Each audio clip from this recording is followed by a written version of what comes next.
हमारे YouTube channel में। और आज मैं आपको बताने वाला हूँ कार्मिक डेप्थ नंबर 16 के एस्ट्रोलॉजिकल पर्सपेक्टिव को। क्या होता है एस्ट्रोलॉजिकल पर्सपेक्टिव कार्मिक डेप्थ नंबरों के साथ में। देखिए, आपने मेरी कार्मिक डेप्थ नंबर सीरीज को बहुत ही ज्यादा अप्रिशिएट किया हुआ है, खासकर कार्मिक डेप्थ नंबर 16 को बहुत आपने अप्रिशिएट किया हुआ है। बट काफी लोगों ने अच्छे कमेंट्स भी किए उसमें, और कुछ लोगों का ये कहना था कि कार्मिक डेप्थ नंबर 16 उनके आसपास जरूर है। खासकर ये जो कमेंट्स है उसमें एक व्यक्ति ने बताया कि उसके कोई रिलेटिव्स है जो कार्मिक डेप्थ नंबर 16 में आते हैं, बट वो बहुत ही बेहतरीन जिंदगी जी रहे हैं, वो बहुत ही अच्छे रिलेशनशिप में है। बट आज मैं आपको बताऊंगा कि जितने भी एग्जाम्पल मैंने आपको दिए हुए हैं वो न्यूमरोलॉजी पर्सपेक्टिव से तो है, but at the same time मैंने उनके एस्ट्रोलॉजिकल रीजंस भी देखे हैं, पर्सपेक्टिव को भी देखा है, एस्ट्रोलॉजिकल एनालिसिस भी उनका किया है। मैं पहले भी कह चुका हूं आपको कि न्यूमरोलॉजी जो है वो एस्ट्रोलॉजी का सिर्फ 10% है, तो आपको यहाँ पर एस्ट्रोलॉजी प्लस न्यूमरोलॉजी देखना बहुत जरूरी होता है। देखिए, डायरेक्टली आप इस वीडियो पे आए हैं तो मैं आज आपको बताना चाहूंगा कि आपको आज का वीडियो समझने के लिए गंडमूल नक्षत्र को देखना बहुत जरूरी है। नीचे डिस्क्रिप्शन में मैंने लिंक दी हुई है, ये जो स्क्रीन पे आपको वीडियो दिखाई दे रहा है ये वीडियो आप देखिए और उसके बाद इस वीडियो पे शिफ्ट कीजिए, तो आप देखेंगे कि आपका जो नॉलेज जो है वो अपग्रेड होते हुए जा रहा है। आज मैं बात करूंगा कार्मिक डेप्थ नंबर 16 में जो 3 एग्जांपल मैंने आपको दिए थे उनके एस्ट्रोलॉजिकल पर्सपेक्टिव को लेकर मैं बात करूंगा, तो वीडियो को अंत तक जरूर देखिएगा। खासकर जो ज्योतिष के विद्यार्थी है, जो न्यूमरोलॉजी सीख रहे हैं या एस्ट्रोलॉजी सीख रहे हैं, उनके लिए वीडियो बहुत ही ज्यादा आई ओपनिंग होने वाला है, क्योंकि ये वीडियो उनके लाइफ को पूरी तरीके से चेंज कर देगा, देखने के नजरिए को पूरी तरह से चेंज कर देगा। थोड़ा वीडियो लंबा हो सकता है बट नॉलेजेबल जरूर रहेगा। चैनल पर पहली बार है और अभी तक चैनल को आपने सब्सक्राइब नहीं किया हुआ है और इसी तरह की वीडियो देखना पसंद करते हैं तो चैनल को सब्सक्राइब कीजिए और नोटिफिकेशन बेल को ऑन जरूर कीजिएगा। तो आइए वीडियो को स्टार्ट। वेलकम बैक दोस्तों, फिर एक बार स्वागत करता हूं और अब हम लोग डायरेक्टली चलते हैं वीडियो के ऊपर, जहां पर मैं बात करने वाला हूं एस्ट्रोलॉजिकल पर्सपेक्टिव के बारे में कार्मिक डेप्थ नंबर 16 के। देखिए, सबसे पहले हम लोग जानते हैं कि कौन सी कंडीशंस अप्लाई होती है यदि किसी जातक की पत्रिका हमारे पास आती है। कार्मिक डेप्थ नंबर 16 बोलो, कार्मिक डेप्थ नंबर 13, 14 बोलो या कार्मिक डेप्थ नंबर 19 बोलो, तो यहाँ पर हमको क्या क्या देखना चाहिए, ये सभी के लिए कंडीशंस अप्लाई होती हैं। कुछ कंडीशंस मैं यहाँ पर बता रहा हूँ और यही कंडीशंस जो है वो हम लोग व्यक्तियों के पत्रिकाओं पे लगाने की कोशिश करेंगे। तो सबसे पहले हम लोग जानते हैं कि क्या कंडीशंस होती है। तो पहली कंडीशंस जो है कि जो आपका लग्न है, जिसे हम असेंडेंट भी कहते हैं, वो गंडमूल नक्षत्र में आना चाहिए। गंडमूल नक्षत्र क्या है, मैंने डिस्क्रिप्शन में वीडियो दिया हुआ है, वो 7.5 मिनट का वीडियो आप देखिए तो आपको गंडमूल नक्षत्र समझ में आ जाएगा। यदि आपका लग्न है यानी फर्स्ट हाउस या असेंडेंट जो है वो 1 नंबर की राशि है, 5 नंबर की राशि है, 9 नंबर की राशि है और 13.20 डिग्री के अंदर आ रहा है, तो हम इसे कहते हैं कि ये लग्न जो है वो गंडमूल नक्षत्र में आता है और ये जो गंडमूल नक्षत्र है वो केतु का होता है। दूसरा गंडमूल नक्षत्र जो है वो मर्क्यूरी का होता है। यदि आपका लग्न 4 नंबर की राशि से चालू हो रहा है, 8 नंबर की राशि से चालू हो रहा है या 12 नंबर की राशि से चालू हो रहा है और उसकी जो डिग्री है, क्योंकि एक राशि की डिग्री 30 डिग्री की एक राशि होती है और उसकी डिग्री यदि 16.40 डिग्री के ऊपर है तो आप गंडमूल नक्षत्र में पैदा हो रहे हैं। और जो जातक गंडमूल नक्षत्र में पैदा होता है उसके जीवन में हमेशा कोई ना कोई समस्याएं बनी रह सकती है। ये समस्या उसकी हेल्थ से रिलेटेड हो सकती है, उसकी रिलेशनशिप रिलेटेड हो सकती है, उसके करियर से रिलेटेड हो सकती है या फिर उसके पैसों से यानी मनी से रिलेटेड या फाइनेंस से रिलेटेड उनकी समस्याएं हो सकती है। तो पहली कंडीशन है कि लग्न यदि गंडमूल नक्षत्र में आ रहा है तो आपको दिक्कतें जाएगी। दूसरा, यदि लग्न में राहु, केतु, शनि या मंगल जैसे प्लैनेट बैठते हैं, यानी फर्स्ट हाउस में राहु, केतु, मंगल या शनि जैसे प्लैनेट बैठते हैं तो भी आपके जीवन में समस्याओं को खींच कर लेकर आते हैं। तो ये पहली कंडीशन है, ये आपको देखना आवश्यक है। दूसरा, असेंडेंट का जो लॉर्ड है जिसे हम लग्नेश कहते हैं, लग्नेश यदि गंडमूल नक्षत्र में बैठा हो यानी उसका जो लॉर्ड हो वो गंडमूल नक्षत्र में बैठा है जो केतु के नक्षत्र है या मर्क्यूरी के नक्षत्र में है या फिर राहु, केतु, शनि या मंगल के साथ में बैठे हो तो भी आपको जीवन में दिक्कतें आ सकती है। आपका लग्नेश 6, 8 या 12 भाव में बैठा हो तो भी आपके जीवन में समस्याएं आने की संभावनाएं बन जाती है। तीसरी कंडीशंस को हम लोग अप्लाई करते हैं यहाँ पर कि तीसरी कंडीशंस भृगुनंदी ले रहा हूं। भृगुनंदी नाड़ी में जो मेल होते हैं उनकी वाइफ को हम वीनस से देखते हैं। वीनस यदि ट्राइन के कनेक्शन में गंडमूल नक्षत्रों में आता है या फिर केतु या मर्क्यूरी के नक्षत्र में आता है तो समझ जाइए कि आपके जीवन में समस्याएं आ सकती है। मेल के लिए वीनस को देखना जरूरी है। तो वीनस यदि केतु के साथ में है, 2-12 के संबंध में है या 1-5-9 के संबंध में आ रहा है ट्राइन में, या 2-6-10 के संबंध में आ रहा है या 3-7-11 के संबंध में आ रहा है या 4-8-12 के संबंध में आ रहा है या 1-7 के रूल में आ रहा है या 2-12 के नियम में आ रहा है भृगुनंदी नाड़ी में, तो भी ये कंडीशंस वहां पर अप्लाई होती है। या वीनस जो है वो केतु के नक्षत्र में आता है या वीनस जो मर्क्यूरी के नक्षत्र में आता है या फिर वीनस राहु, केतु, शनि या मंगल ऐसे प्लैनेट के साथ में भी बैठ जाता है या वीनस 6, 8, 12 में भी बैठता है तो आपके जीवन में पत्नी से रिलेटेड या लाइफ पार्टनर से रिलेटेड या रिलेशन से रिलेटेड कोई ना कोई इश्यूज हमेशा बने रहेंगे। ये होगी आपकी तीसरी कंडीशंस जो मैंने आपको बताया। और एक कंडीशंस मैं आपको बता रहा हूं, यदि हम फीमेल के चार्ट को देखते हैं, कैसे मेल के चार्ट में हम लोग देखेंगे, यदि मेल के चार्ट को हम लोग देख रहे हैं तो वहां पे वीनस की पोजीशंस को देखना बहुत जरूरी है। यदि वीनस 6 नंबर की राशि में आता है, यानी 6 नंबर की राशि जो होती है वीनस के लिए नीच की राशि होती है, यदि वीनस 6 नंबर की राशि में भी आ रहा है मेल की पत्रिका में, तो भी ये कंडीशंस उसमें अप्लाई होती है। उसके बाद हम लोग जानेंगे कि फीमेल के केसेस में क्या हो रहा है। देखिए, फीमेल के लिए भृगुनंदी नाड़ी में मंगल जो है उसका पति होता है, तो मास को हम लोग देखेंगे। मास यदि टाइम के कनेक्शंस में, यानी 1 5 9 2 6 10 3 7 11 या 4 8 12 इस टाइम के कनेक्शंस में मंगल यदि केतु के साथ में बैठ जाता है, मंगल यदि मर्क्यूरी के साथ में बैठ जाता है, या गणित नक्षत्रों में बैठा हुआ है मंगल, या 2 12 का संबंध बना रहा है मंगल केतु के साथ में, या तो फिर मंगल एक साथ का संबंध बना रहा है केतु के साथ में, तो भी यहाँ पे रिलेशनशिप के इश्यूज आने के चांसेस बढ़ जाते हैं। ये देखना है हमको फीमेल चार्ट में। फीमेल चार्ट में और एक चीज देखना बहुत जरूरी है, मंगल की पोजीशंस। मंगल यदि 4 नंबर की राशि में बैठ जाता है तो मंगल की पोजीशंस जो है वो रॉन्ग हो जाती है, यानी गलत हो जाती है, वहां पर वो नीच का हो जाता है। हालांकि भृगुनंदी नाड़ी में उच्च और नीच के ग्रहों को नहीं देखा हुआ था, बट स्टिल ये चीजें अप्लाई होती है, मैंने प्रैक्टिकली इसे अप्लाई करते हुए देखा है। तो ये कंडीशंस आपको देखना बहुत जरूरी है। उसके बाद हम लोग बात करेंगे कि यदि पत्रिकाओं को हम प्रॉपर तरीके से देख रहे हैं तो आपको एक और चीज देखना बहुत जरूरी है, और वो है कि शादी के लिए कौन से भाव आवश्यक होते हैं। शादी के लिए देखिए, दूसरा भाव जो आपके परिवार का है, पंचम भाव जो आपके लव अफेयर्स को बताता है, 7वां भाव जो आपके लाइफ पार्टनर को बताता है, और 11वां भाव जो आपकी इच्छा शक्ति को, डिजायर्स को बताता है, प्रॉफिट और गेन को बताता है। ये 2 5 7 और 11 इस भाव के यदि मालिक गणमूल नक्षत्रों में बैठ जाते हैं, या राहु केतु शनि या मंगल जैसे ग्रहों के साथ में बैठ जाते हैं, या 6 8 12 ऐसे भाव में बैठ जाते हैं, तो भी आपको रिलेशनशिप से रिलेटेड, लव अफेयर से रिलेटेड, पार्टनरशिप से रिलेटेड, फैमिली बनाने में दिक्कत है ना, प्रॉफिट और गेन आने में दिक्कतें आपको हो सकती है। इसके अलावा कुछ और रूल्स बताता हूं, जैसे महादशा, अंतरदशा और प्रत्यंतर दशा देखना है। यदि महादशा का लॉर्ड 6 8 12 में बैठ रहा है, अंतरदशा का लॉर्ड 6 8 12 में बैठ रहा है, या प्रत्यंतर दशा का लॉर्ड जो है वो 6 8 12 में बैठ रहा है, या महादशा का लॉर्ड, अंतरदशा का लॉर्ड या प्रत्यंतर दशा का लॉर्ड गणमूल नक्षत्रों में बैठ रहा है, या राहु केतु शनि मंगल ऐसे ग्रहों के साथ में बैठ रहा है, तो भी आपके जीवन में समस्या आने की संभावनाएं बढ़ जाती है। खासकर रिलेशनशिप के इश्यूज को मैं बता रहा हूं। इसके अलावा हमें देखना है नवतारा पद्धति। नवतारा पद्धति में 9 जो नक्षत्र होते हैं, जो अपने 9 पैरामीटर्स होते हैं, जिसमें 9 तारा बोलते हैं, जिसमें आपका 3 नंबर का जिसको हम विपत्त नक्षत्र बोलते हैं, उसके बाद 5 नंबर का प्रत्यारी नक्षत्र, उसके बाद 7 नंबर का वध नक्षत्र। इन नक्षत्रों की दशाएं चल रही है, या इन नक्षत्रों के प्लैनेट्स जो है वो 6 8 12 में है, या महादशा, अंतरदशा, प्रत्यंतर दशा में है, तो भी ये नियम उसके ऊपर लागू होता है। तो ये कुछ पैरामीटर्स मैंने आपको बताया, यही पैरामीटर्स जो है हम कुछ पत्रिकाओं पर लगाएंगे, और जो एग्जाम्पल मैंने आपको दिए थे वही एग्जाम्पल मैं आपको यहाँ पर एस्ट्रोलॉजिकल पर्सपेक्टिव में बताने वाला हूँ। तो आइए देखते हैं हम लोग पहले एग्जाम्पल में। तो सबसे पहला एग्जाम्पल जो है मैं यहाँ पे लूंगा सैफ अली खान का। स्क्रीन के ऊपर आपको दिखाई दे रही होगी सैफ अली खान की लग्न पत्रिका, साथ में बाजू में प्लैनेट्स और उनके नक्षत्र भी आपको दिखाई होगी। थोड़ा सा ध्यान से देखिएगा, मैं आपको नियम लगा के बताने वाला हूँ। तो सबसे पहले हम लोग देखेंगे लग्न जो कुंडली है वो उनका मिथुन लग्न है, तो मिथुन राशि से उनका फर्स्ट यानी असेंडेंट स्टार्ट हो रहा है। तो सबसे पहले हम पत्रिका में देखेंगे कि उनका सन जो है वो किस नक्षत्र में बैठा हुआ है। तो सन आपको दिखाई देगा कि उनका सन जो है वो आश्लेषा नक्षत्र में दिखाई दे रहा है।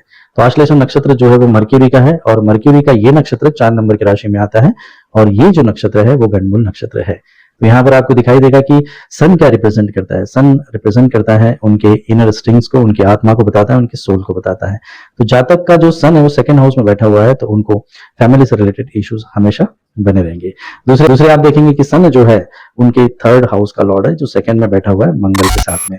तो मंगल देखेंगे तो यहाँ पर 4 नंबर की राशि में बैठा हुआ है, तो अगेन जो इश्यूज है उनके लाइफ में फैमिली बनाने से रिलेटेड हो जाएगी।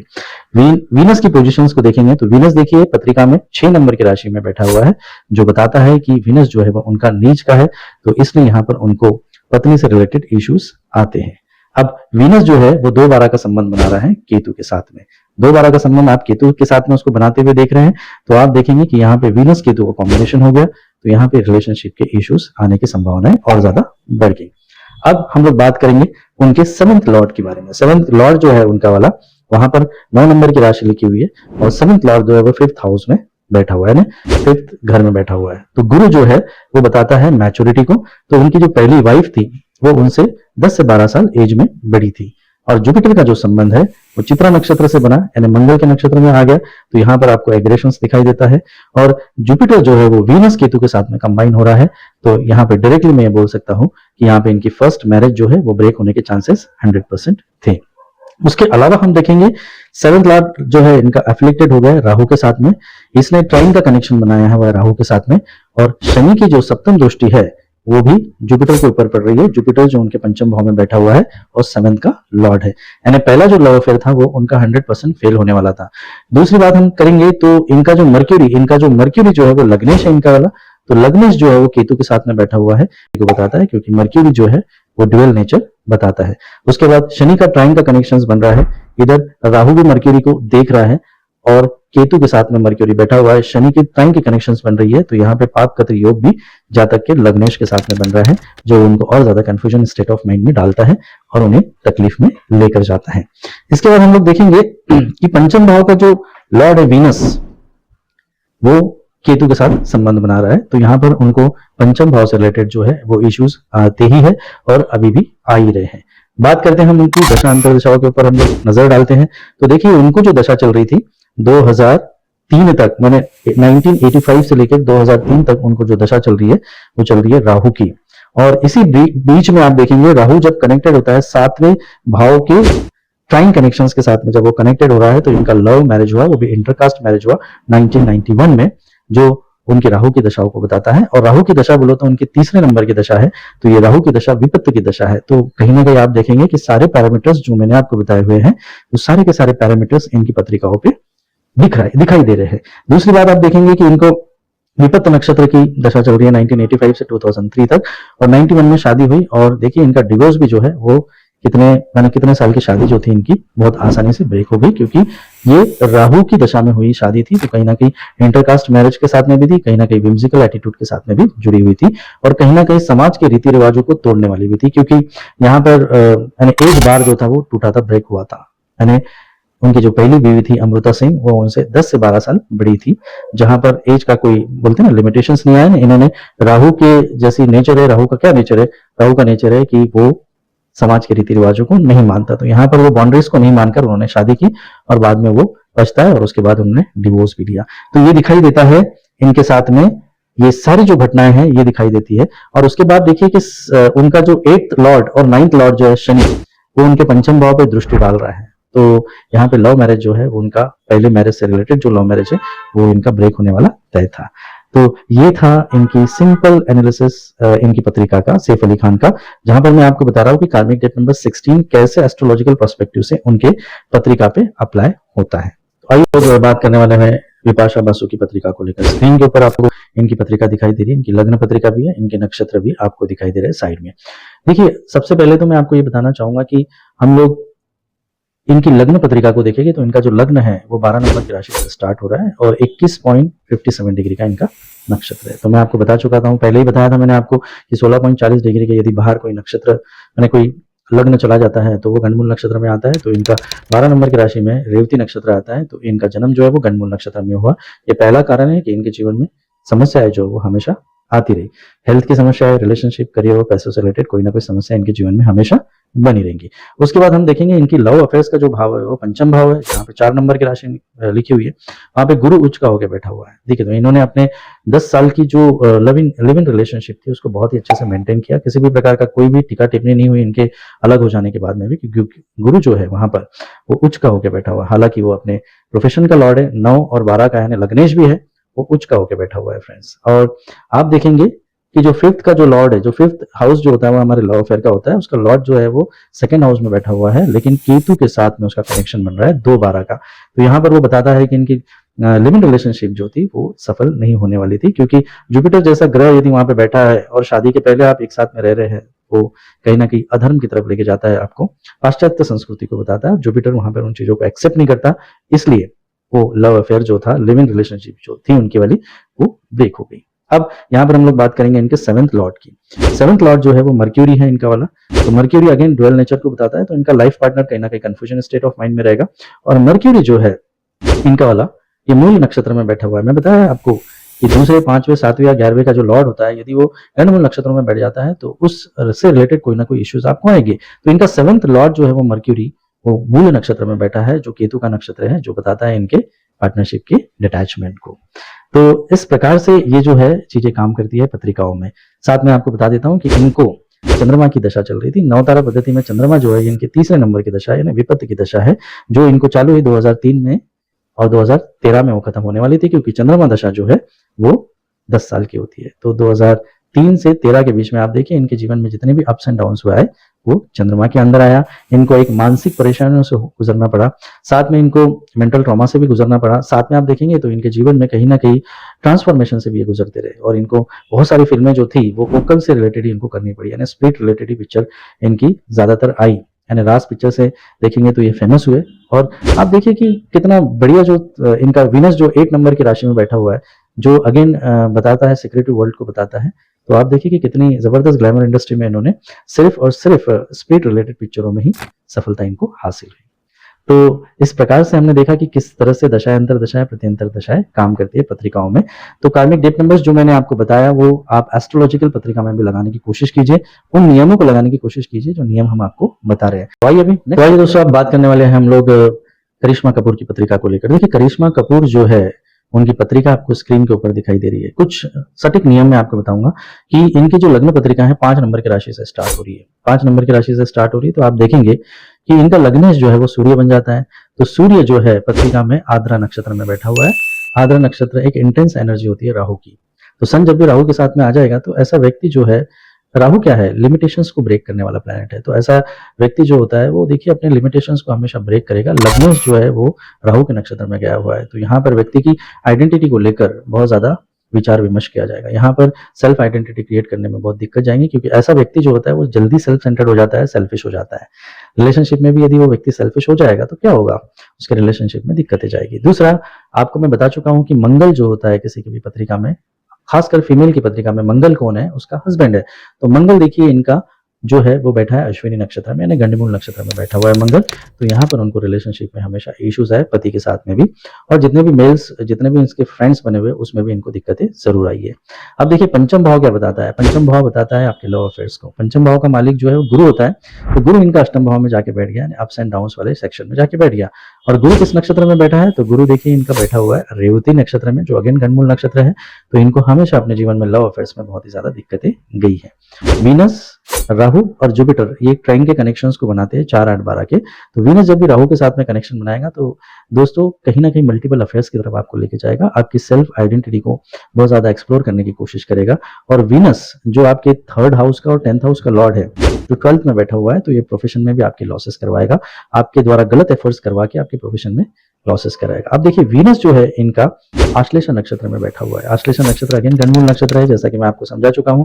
तो ये गंडमूल नक्षत्र में आने के कारण इनके जीवन में बहुत सारी समस्याएं गई, और आज भी कुछ समस्याओं से वो उलझ रहे हैं। और इनका भी डिवोर्स देखेंगे तो इनके भी डिवोर्स जो है वो दशाओं के कारण ही हुआ है। इनकी जो दशा थी वो 1997 में इनको राहु की दशा चली 2015 तक। तो आउट ऑफ द वे जाके इन्होंने अफेयर्स भी किए और आउट ऑफ द वे जाके इन्होंने शादी भी की। ऐसे जोड़ीदार के साथ शादी की जो ऑलरेडी शादीशुदा था और उसका डिवोर्स हुआ था। डिवोर्सी के साथ शादी करने के बाद पता चला कि इनका जो पार्टनर था वो भी मेंटली बहुत ही ज्यादा सिक था।